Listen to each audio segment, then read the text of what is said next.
Welcome to the series Organic Chemistry for Biohackers. Today's video is specifically about hydrogen bonds, what the frick even are hydrogen bonds, and how hydrogen bonds are relevant to DNA. I have also made a complete set of notes accompanying the series Organic Chemistry for Biohackers. If you really want to get the full detail how all this biochemistry, organic chemistry stuff is relevant to your health, wellness, biohacking, and longevity, go to nutritionbyelsa.com and get yourself the complete set of notes document. You are going to get so much value out of these notes.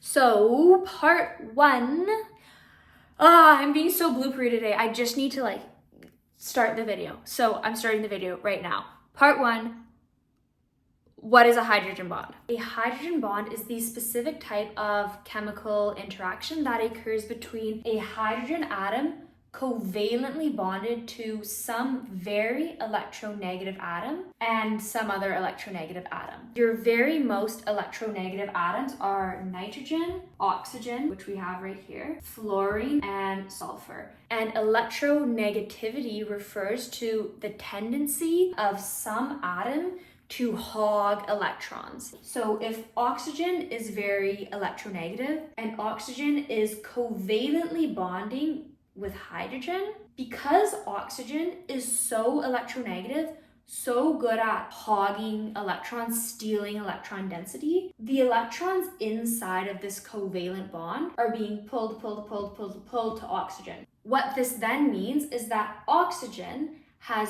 greater electron density. And because electrons are E negative, this oxygen starts to accumulate a partial negative charge. So a covalent bond is the sharing of electrons. But because oxygen is very electronegative, very good at pulling on electrons, we have more electron density accumulating around oxygen, and we give him a partial negative charge. This means that hydrogen is left with a partial positive charge. And because this is no longer equal electron sharing, this is no longer a covalent bond, this is now a polar covalent bond because the charges are polarized. Now, because this hydrogen has a partial positive charge, he is able to hydrogen bond. These ... represents hydrogen bond. This hydrogen is hydrogen bonding with this oxygen here. This is a very electronegative oxygen. He has a high amount of electron density, so he's got some partial negative charge going on. This atom here has some partial positive charge going on. This negativity here attracts this positivity here, and this is the hydrogen bond. So this looks like such a mess. Hey, this actually matches my nails. Anyways, back to organic chemistry. This is a hydrogen bond. This hydrogen is covalently bonded to this very electronegative atom. It could be nitrogen, oxygen, fluorine, or sulfur. Oh, sulfur, by the way. Is that relevant? Is that hydrogen bond or covalent bond? That's a covalent bond. Sulfur is in the amino acid cysteine, and cysteine is really important in insulin. You guys, if you're into health and wellness, you all know what insulin is. It helps sugar go into cells or helps fuel go into fat cells for fat storage and energy storage. And this atom here, sulfur, is super important for the hormone insulin to actually stay in its proper structure and function. Anyways, hydrogen bonds. Hydrogen covalently bound to electronegative atom, and then this hydrogen, only once it has a partial positive charge, can it now be attracted to the partial negative charge on some other very electronegative atom here that has a high degree of electron density. That is what a hydrogen bond is. Part two, a few petite little examples of hydrogen bonds, and we are going to do the examples that you will see in DNA. So literally the only reason why DNA is held together and DNA actually functions as this molecule that can tell your body exactly what it needs to do, when it needs to do it, like growth, repair, reproduction, hormones, metabolism, what enzymes to make, how to repair skin injuries, blah, blah, blah, blah, blah. DNA literally runs your whole entire body, and it runs your whole entire body because we are able to code for information in DNA. And these DNA coding units, the DNA bases, adenine, guanine, thymine, cytosine, are hydrogen bonded together in a complementary manner. Part 2, what is going on with hydrogen bonding inside of DNA? So we already established that a hydrogen bond is a type of attractive force occurring between the partial negative of some very electronegative atom covalently bonded to something else, and a hydrogen atom covalently bonded to another very electronegative atom.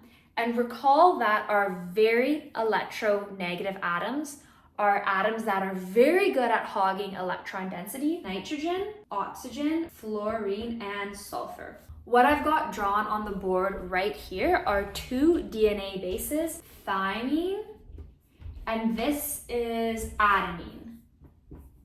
In DNA, thymine and adenine make 2 hydrogen bonds with each other, and this is your complementary base pair of thymine and adenine. Recall that DNA is, I don't know why I said recall, I haven't made a YouTube video on DNA yet.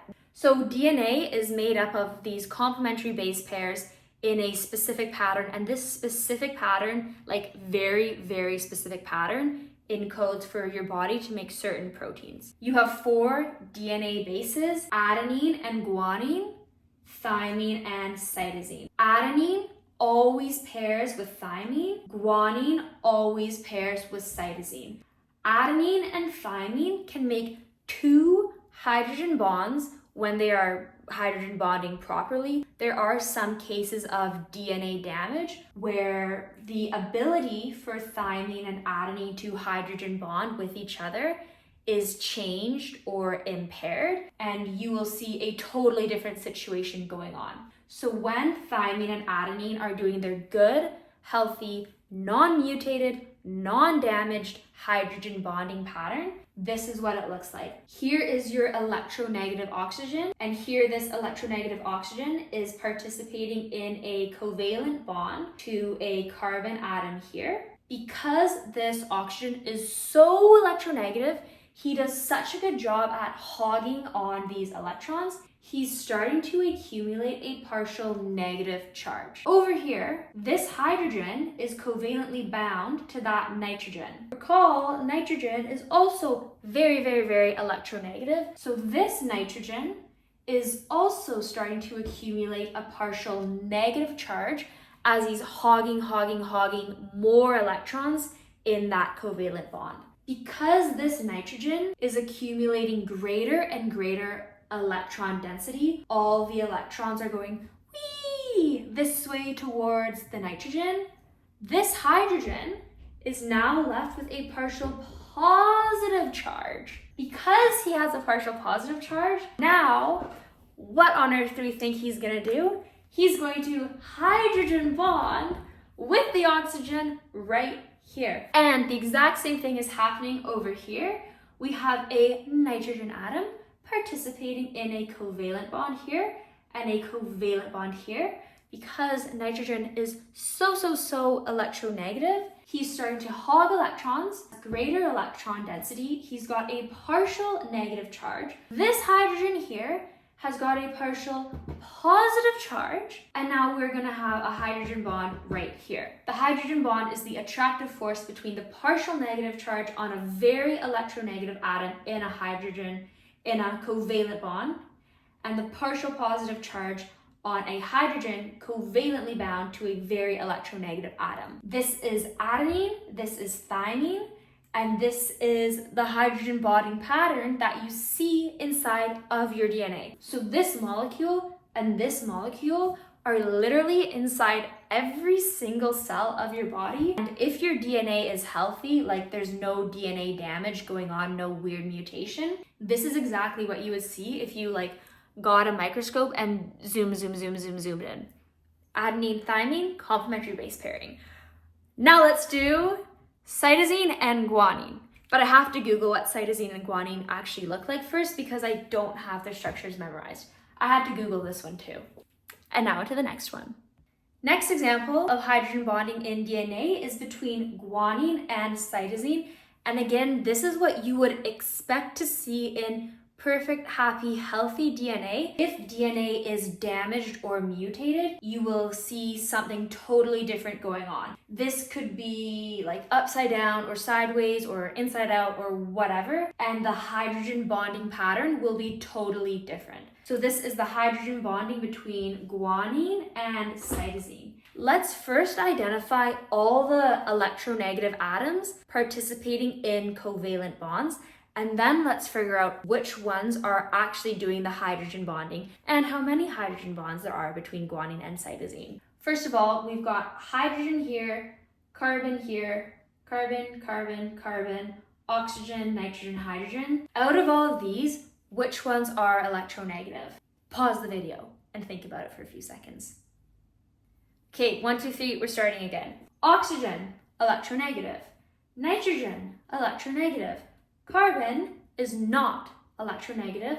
Hydrogen is not electronegative. So already right now, we can identify that this nitrogen, and this oxygen, these guys are all electronegative, and they are all participating in a covalent bond, and therefore they are starting to hog on the electrons, and they are beginning to accumulate a partial negative charge. They're hogging electrons, they have increased electron density, and they have a partial negative charge. On this base, guanine, pause the video and figure out which ones are electronegative. 1, 2, 3, okay, we're starting again. Electronegative, electronegative, electronegative, electronegative, electronegative, electronegative. These are all your electronegative atoms participating in covalent bonds, polar covalent bonds, inside the DNA-based guanine. All of these electronegative atoms are hogging on electrons, and they are starting to accumulate more electron density. They have a partial negative charge. Here's the important part. This hydrogen, and this hydrogen, because they are bonded to something that is very electronegative, because these hydrogens, this is looking so crazy, I'm really sorry. Let's figure this out. This nitrogen, this oxygen, they're all accumulating a partial negative charge. This hydrogen, and this hydrogen, they're all bonded to some very electronegative atom, and that very electronegative atom is ripping away, like hogging all those electrons away from these hydrogens. These hydrogens are now starting to get a partial positive charge. So he becomes a little positive, he becomes a little positive, and he becomes a little positive. Here's where all the hydrogen bonding starts to happen.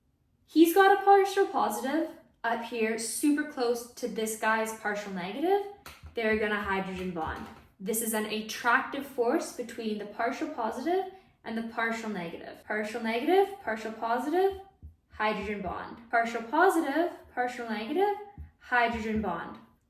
Guanine and cytosine have 3 hydrogen bonds when they are in their healthy, normal, what you should see conformations. If DNA is damaged by free radicals, certain drugs, or toxins, you will not see this. This base might have something funky going on over here, or it could have something funky going on over here.